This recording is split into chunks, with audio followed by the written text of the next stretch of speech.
نحمده ونصلي على رسوله الكريم اما بعد فاعوذ باللہ من الشیطان الرجیم بسم اللہ الرحمن الرحیم۔ 1 منٹ کا مدرسہ، سبق نمبر 40۔ نماز کا ترجمہ ہم یاد کر رہے تھے۔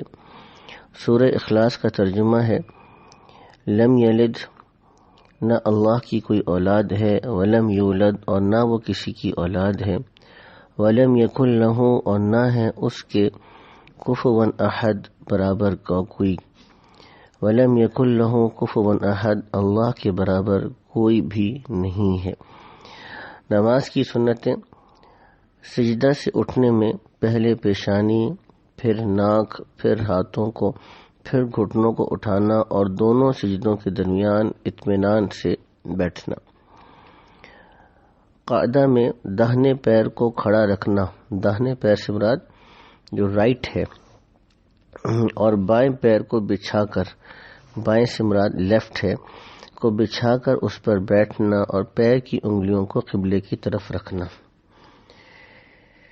دونوں ہاتھوں کو رانوں پر رکھنا، یعنی جو قاعدہ میں بیٹھتے ہیں تو دونوں ہاتھوں کو رانوں کے اوپر رکھنا، یہ بھی نماز کی سنتوں میں سے ہے۔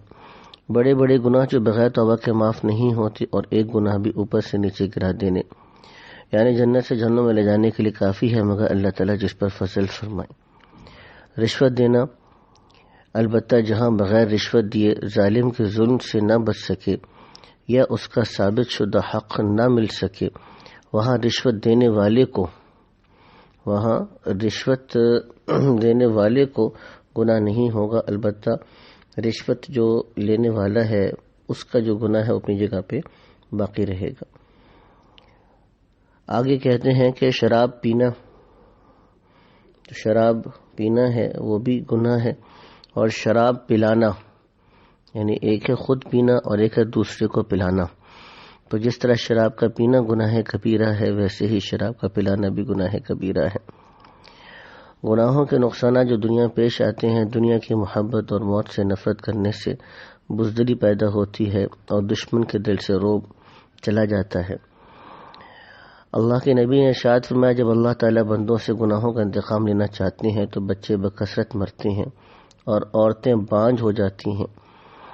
اللہ تعالیٰ حاکموں کے دلوں میں رعایا کے لیے غضب اور غصہ پیدا فرما دیتے ہیں، پھر وہ حاکم ان کو سخت قسم کی سزاؤں میں اور تکلیفوں میں مبتلا کرتے ہیں۔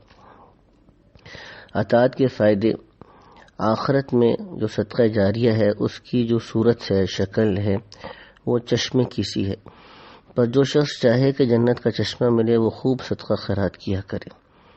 آخرت میں دین کی جو شکل ہوگی وہ لباس کی سی ہے، پر جو شخص چاہے کہ اس کو جنت میں عمدہ اور خوبصورت لباس ملے وہ دین اور تقوی کو مضبوط پکڑ لے۔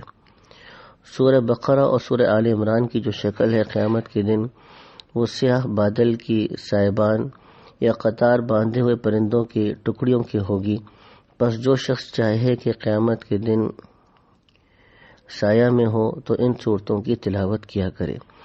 اللہ سبحانہ وتعالی ہم کو پورے دین پر چلنے کی اور پورے کے پورے دین کی جو برکات ہیں اور انوارات ہیں عطا فرمائے۔ وآخر دعوانا الحمدللہ رب العالمین۔